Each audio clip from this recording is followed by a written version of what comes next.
Hi everybody, I'm Ryan with Camel Sync. Thank you for coming to learn with me today. And I say with me because you probably know way more about the subject than I do. I'm not much of an astronomer. If you saw the title of the video, you know today's subject is Jupiter. We'll start from the outside in on Jupiter, cut right to the chase. Jupiter has a crazy amount of moons. It has 95 actually.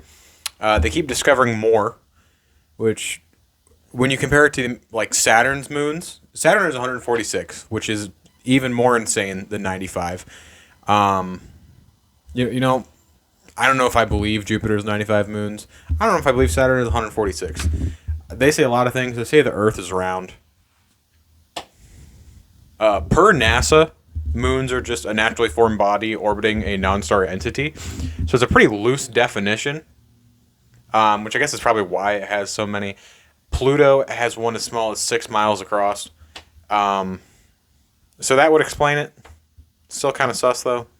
The first 4 of these moons, Io, Callisto, Ganymede, and Europa, I don't want to tell you how many takes that took to remember all those. Those are the first 4 discovered by Galileo Galilei, who is most well known for being brutally put on house arrest, which, if you were like me and thought he got like brutally tortured or something by the church, they kind of just got mad at him and put on house arrest. He died of old age. Fun fact. Jupiter was formed roughly 4.5 billion years ago and used up most of the leftover mass from the sun in the solar system. Other than the sun, all of the other bodies in the solar system equal up to about half of Jupiter's total mass, which is absolutely incredible. It's a gigantic planet. I didn't realize the actual scope of it. We're going to go into some numbers later in the video. Jupiter's massive. Like, it looks big in the like infographics you see when you're looking at planets.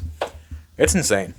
Due to that gigantic mass, it has a gigantic magnetosphere, which extends 2 million miles towards the sun, and then 600 million miles all the way into Saturn's orbit. This giant magnetosphere is called the Jovian magnetosphere, and is between 16 and 54 times stronger than Earth's magnetosphere, depending on, where at in it you're talking about. Moving inwards to the planet, we have its makeup and how it acts. So Jupiter is a gas giant and is made up of primarily hydrogen and helium. And you might be saying to yourself, wow, that's exactly what a star is made out of. Yeah, Jupiter has the same makeup as a star, and it just didn't get big enough to ignite, which is probably fortunate for us because we wouldn't exist if it was. Nothing. Jupiter has a diameter of 86,000 miles and is 11 times wider than Earth. Which doesn't account for like that's in every direction. That's not just 11 Earths stacked next to each other. That's an exponential amount. So it's 484 million miles from the sun. So instead of 8 minutes, which is how long it takes the sun rays to reach Earth, or the light from the sun, not the sun rays, it takes 44 minutes to reach Jupiter, so it's a good bit farther away. The days only last 10 hours there. It takes 12 years to complete an orbit around the sun. Once you get down to the surface of Jupiter, you'll encounter just basically one giant windstorm. Its surface, as we'll see later on, has basically constant winds all over the place, up to 335 miles an hour. Its classic stripes that you see when you look at Jupiter are just east and west jet streams that extend down 2,000 miles. Absolutely huge. And they're caused by Jupiter's rapid rotation.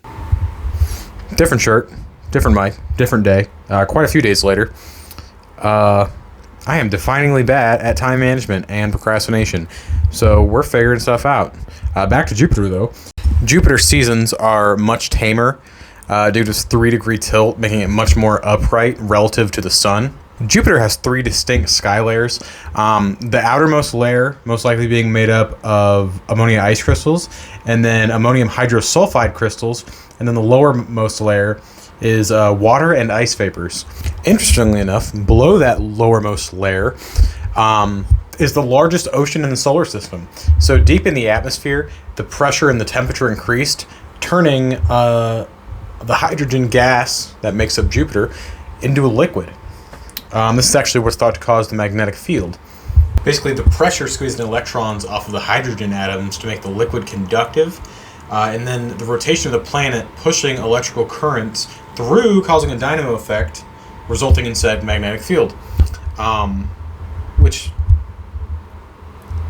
is just a marvel that it can happen at that scale. I mean, just the rotation of the planet pushing electrical fields through. It just blows my mind. I mean, maybe it doesn't blow your mind and I'm just inept, which, I most likely am. But I find it fascinating. I love this stuff. And apparently other people must love it too, because they got up the funds and they built a spacecraft called Juno, which NASA sent out, which, thanks to that, we know more about Jupiter's core than we ever have before. It used to be believed that the core was mostly solid, but now it is believed to be much larger and not a solid than, but instead of partially dissolved mass, not really separated from the metallic hydrogen around it. Thank you for making it this far. If you've enjoyed the video about Jupiter, please like and subscribe. I'm going to be refining my craft as I go on. I know this video wasn't the most professional. I'm still trying to figure stuff out. Like I said earlier in the video, I am just like a defining character trait is being terrible at time management and procrastination. I'm really trying to work on that. I really like to learn stuff, and if you're here making it this far in the video, hopefully you also like to learn stuff. That's really what I want to do in this channel. It's just learn, cover interesting topics every week. Yeah, so like and subscribe. Thank you.